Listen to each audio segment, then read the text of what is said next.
Bien le bonjour à toutes et à tous, c'est Cryptéo et on va commencer cette vidéo YouTube par vous souhaiter une excellente année 2023. On va espérer qu'elle soit bien meilleure que l'année 2022 parce qu'on sait que l'année 2022 c'était une catastrophe inconsidérée sur les cryptos actifs. Et tous, même le Bitcoin, n'importe qui, c'était une catastrophe cette année. Allez, let's go, ça part pour la vidéo. Bon alors, il faut savoir que l'année 2023 risque d'être une année très charnière pour les cryptos actifs, les projets crypto en général, un peu comme l'a été l'année 2019. C'est un peu le moment où en fait il y a un énorme tri qui est fait entre les projets qui sont éclatés au sol, ou qui ont donné une très belle vitrine et donc qui ont fait des super levées de fonds, etc.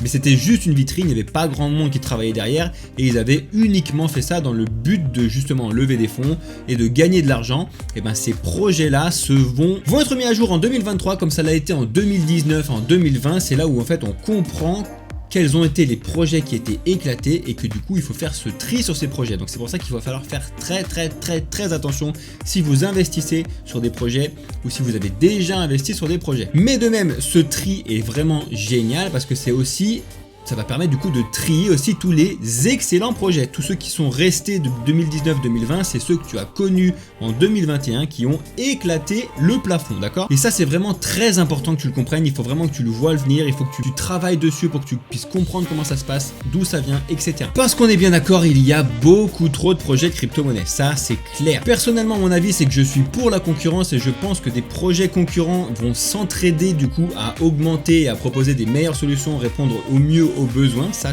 c'est mon avis à moi. Donc c'est pour ça que pour moi il n'y a pas uniquement Ethereum qui doit pouvoir vivre, mais il y a bien évidemment les projets comme Matic, les projets comme ADA, les projets comme Cosmos, etc. qui ont quelque chose à faire et c'est justement ces projets-là qu'il faut surveiller en 2023. Si ça t'intéresse, sur mon TikTok et potentiellement sur Twitch, je vais voir comment je vais m'organiser, mais je vais faire des lives en ce moment, tous les soirs, je n'ai pas encore l'heure exacte, mais on va discuter directement de tous ces projets-là, on va faire le top 100 de CoinMarketCap, voir les projets qu'il faut vraiment surveiller cette année, voir les projets qui sont déjà là depuis très longtemps et qu'il faut continuer à surveiller et surtout aussi voir les tout nouveaux projets qui sont en train d'essayer de se lancer en ce moment parce que mine de rien, même si on est en bear market, qu'on n'est pas du tout dans le moment d'investissement sur les cryptos actifs et ça tu le sais bien, il y a quand même de très gros projets ou de nouveaux projets qui sont en train de lever des sommes même faramineuses en ce moment et l'idée c'est quand même de savoir pourquoi ces projets-là arrivent à lever autant de fonds en cette période-là. Est-ce que c'est vraiment intéressant? Est-ce que ça permet de faire quelque chose? Est-ce que ça répond à un besoin, etc. Et on va pouvoir analyser ça ensemble sur mes lives. Donc abonne-toi à mes différentes chaînes, tu trouveras ça bien évidemment dans la bio de la vidéo YouTube. Autre chose vraiment très importante qu'il faut que tu fasses cette année en 2023, c'est que tu te tiennes informé sur ce qui se passe sur le monde des cryptos actifs. Et quand je te dis de te tenir informé, c'est surtout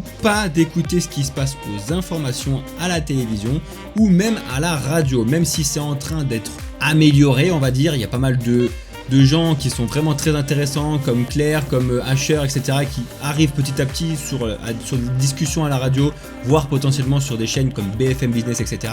Je suis d'accord avec toi, là c'est des bonnes interviews et des bons trucs à voir, mais en général malheureusement les radios, tout ce qui est mainstream, c'est de très mauvaises informations et à chaque fois c'est juste pour dire voilà, taper sur le dos des crypto-monnaies, bim, ça c'est nul, ça sert à rien et c'est une catastrophe. Donc il faut vraiment que tu fasses attention à ça, renseigne-toi. Abonne-toi à des chaînes comme la mienne qui vont te donner des informations sur les crypto-monnaies. On est pas mal là-dessus et je pense que c'est bien d'en avoir plusieurs. Moi le premier, j'ai mes informations que j'ai moi directement dessus, mais aussi je suis abonné à plein d'autres personnes parce que je sais qu'on a des différents points de vue et c'est ça qu'il faut que tu adoptes en 2023. Et bien évidemment, abonne-toi aussi à des journaux type Cryptost, type Contribune, type Le Journal du Coin, etc. Il y en a vraiment plein, tu peux t'abonner à différents parce qu'ils sont pas forcément tout le temps les mêmes news, etc. Tu peux regarder ça quotidiennement, tu peux regarder ça à la semaine, au mois, etc. Tu fais comme tu veux, mais au moins il faut que tu te tiennes un petit peu informé pour que tu puisses voir arriver les bazars qui, comme on a vu cette année sur le Luna, le bazar qui s'est passé sur FTX. Les gens comme moi, en fait, tu le vois arriver et du coup, quand tu le vois arriver, tu peux agir en conséquence. On continue avec les choses vraiment très importantes, c'est qu'il faut que tu fasses toujours tes propres recherches quand tu veux investir dans le monde des cryptos actifs. Peu importe ce que je te dis, peu importe ce que Asher te dit, peu importe ce que n'importe qui te dit, il faut pas que tu dises tiens ça il l'a dit, c'est génial, bam je clique, c'est où qu'on achète, ah là hop je prends tout mon livret A, je balance tout dessus. Non, c'est pas comme ça que tu fais. Il faut que tu passes au minimum des heures dessus, voire quelques jours à comprendre ce que c'est que ce projet. Limite si tu peux te mettre sur leur chaîne Twitter, sur leur chaîne Discord pour discuter avec l'équipe pour voir qu'est-ce qu'ils veulent faire réellement. Il y a beaucoup de scams, il y a beaucoup de projets qui sont là juste pour t'anarquer, t'arnaquer et te prendre tes sous. Il faut vraiment que tu fasses attention à ça. Et pour éviter ça, tu fais tes propres recherches. Si quelqu'un ou si moi je te donne un projet, j'en sais rien, et je te dis ça peut être intéressant, etc. Donc de toute façon, je prends toujours mes pincettes quand je te dis ça. Mais il faut pas que tu investisses dedans les yeux fermés. Il faut que tu dises tiens, est-ce que ça c'est quelque chose qui représente des besoins que je veux faire, est-ce que quelque chose qui représente mes valeurs, etc. Pose-toi ces questions, renseigne-toi, ils ont toujours un site internet, tu vas voir ce qui se passe, que ce soit un projet NFT, que ce soit un projet de révolution, de création d'une monnaie, que ce soit un projet de stacking, de minage, etc. Renseigne-toi, il y a énormément de vidéos à chaque fois de personnes comme moi qui vont être dessus, qui vont te donner des avis différents. Regarde ça.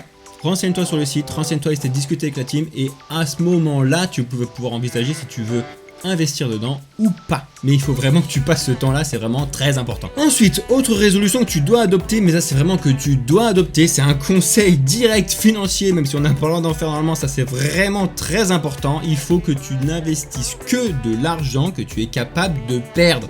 C'est vraiment très important, ça doit passer au-dessus de tout.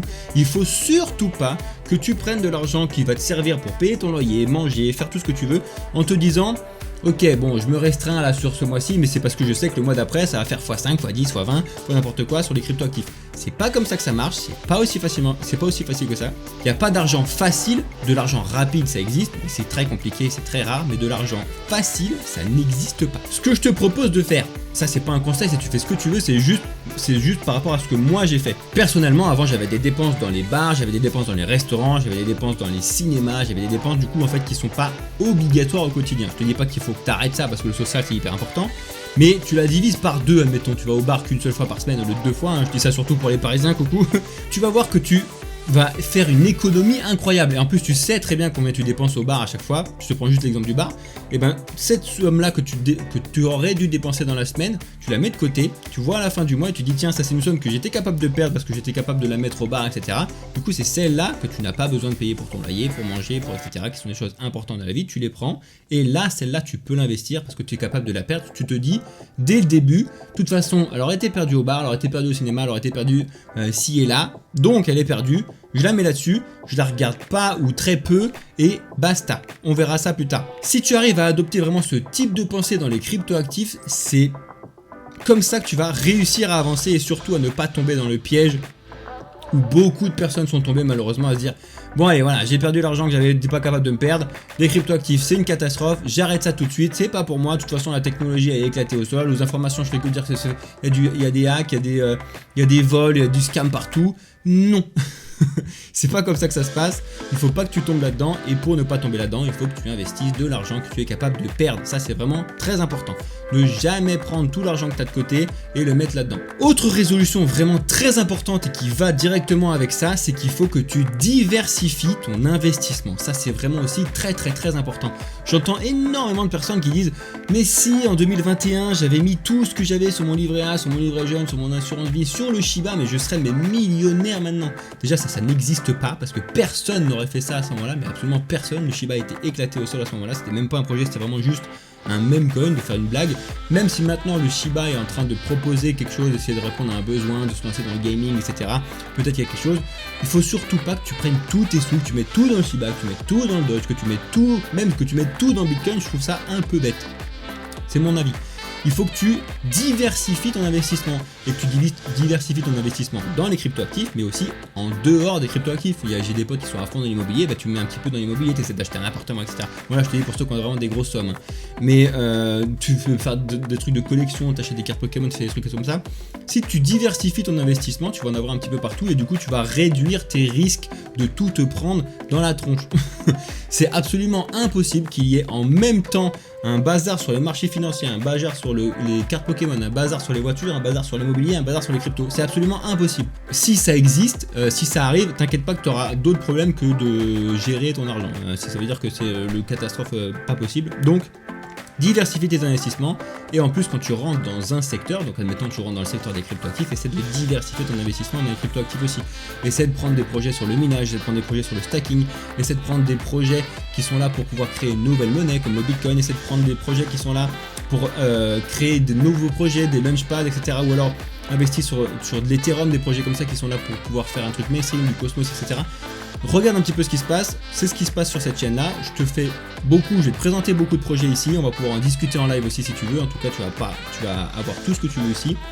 Et ensuite, quand tu vas faire cet investissement là, le truc que je trouve le plus important c'est de faire du DCA, du Dollar Cost Average, c'est-à-dire que tu vas investir une petite somme mais avec des périodes qui vont se répéter, donc toutes les semaines, tous les jours si tu as vraiment beaucoup de temps, ou tous les mois. Et tu vas la répartir intelligemment. Moi j'aime beaucoup dire le 70-20-10 ou alors le 60-30-10. 70% sur les très gros projets qui sont là depuis très longtemps, à savoir Bitcoin, Ethereum. 20% sur les projets qui sont là depuis un certain nombre d'années, qui ont fait leurs preuves, qui ont montré qu'ils étaient là, qui travaillaient même en cette période de bear market. Tu mets 20%, c'est déjà énorme. Et ensuite tu réserves tes 10 derniers pourcents là pour des projets qui viennent de se lancer, moi c'est ce que j'aime bien faire, ou alors sur des projets un peu plus risqués comme du Sugu, le Shiba, des Memecoin, ce genre de choses. Si tu appliques ça sur le long terme, je dis bien sur le long terme, je ne vois pas de solution, enfin je ne vois pas le problème et je ne vois pas comment tu peux t'éclater si tu fais ça, c'est pas possible. Si tu arrives à faire ça, mais il faut vraiment le faire long terme, faut pas que tu dises tiens aujourd'hui je mets tout là-dessus, non ça fonctionnera pas par contre. Donc il faut que tu fasses ça sur le long terme. Et enfin la dernière résolution, et c'est la plus importante pour moi, il faut que tu prennes le temps de comprendre le monde des cryptoactifs, que tu comprennes à quoi ça sert, que tu comprennes quel est le besoin. Ça rejoint un petit peu la première, ce que je t'avais dit l'autre sur faire ses propres recherches, mais il faut que tu comprennes, au-delà de faire les recherches sur un projet que tu peux entendre, il faut que tu comprennes à quoi ça sert les crypto-monnaies, les cryptoactifs, d'où ça vient, la blockchain qu'est-ce que c'est, un wallet qu'est-ce que c'est, comment ça fonctionne, etc. Il faut que tu comprennes vraiment tout l'écosystème pour que tu puisses le maîtriser, et quand tu vas pouvoir maîtriser un petit peu tout ça, c'est là où tu vas pouvoir réussir à comprendre comment ça fonctionne, etc. C'est exactement comme ceux qui ont fait pour ma génération où on a découvert internet. On a dû faire avec au début, il y avait pas mal d'arnaques, il y avait pas mal de sites, il fallait faire très attention, il fallait surtout pas payer avec sa carte bleue sur n'importe quel site, etc. Il y avait plein de trucs là-dessus, mais c'est ceux qui, comme moi, ont mis du temps à comprendre comment fonctionnait internet, que maintenant en fait les arnaques sur internet tu les vois passer, mais tu les vois arriver de très loin et tu arrives à aller très vite là-dessus, comparé à souvent nos parents qui sont un petit peu en retard et qui ont mis un peu plus de temps et un peu plus de mal là-dessus. Moi je pense que si tu mets un peu de temps à comprendre comment ça fonctionne, les cryptoactifs, les wallets, les exchanges, la décentralisation, les DAO, enfin bref tous ces trucs là, et que tu comprennes tous ces mots là, c'est à l'avenir, c'est les gens comme toi qui vont réussir à faire et avancer les choses et qui vont faire un petit peu changer ce monde qui est un petit peu catastrophique. Voilà, bon, c'était une petite vidéo qui était très très courte, vraiment pour vous souhaiter une bonne année, vous donner les résolutions qu'il faut faire, c'est vraiment un conseil pour le coup pour cette année pour les cryptoactifs. J'espère que ça t'a plu, si ça t'a plu vraiment lâche-moi un like si tu l'as pas déjà fait tout à l'heure, c'est le meilleur soutien que tu puisses faire. Mets un commentaire s'il y a des choses que je t'ai dit qui t'ont choqué, s'il y a des trucs qui t'ont intéressé, si tu veux qu'on parle de sujets, etc. N'oublie pas de t'abonner à cette chaîne parce que là c'est parti, on est en 2023, je vais vous faire beaucoup de vidéos sur ma chaîne YouTube, je vais passer énormément de temps dessus. Il n'y aura peut-être pas un montage incroyable parce que je suis tout seul à bosser dessus et je vais essayer de vous sortir le plus de vidéos possible pour que vous puissiez comprendre. Il y aura un peu de tout, des vidéos pour les débutants, des vidéos pour les un peu moins débutants, etc. Donc voilà, je vais beaucoup travailler là-dessus et je compte sur toi du coup pour faire le soutien, c'est-à-dire t'abonner, lâcher un like, commenter, partager. Merci beaucoup à toi, je te souhaite une excellente année 2023. On se retrouve très très vite sur cette chaîne et sur mes différents réseaux. Bonne journée à toi!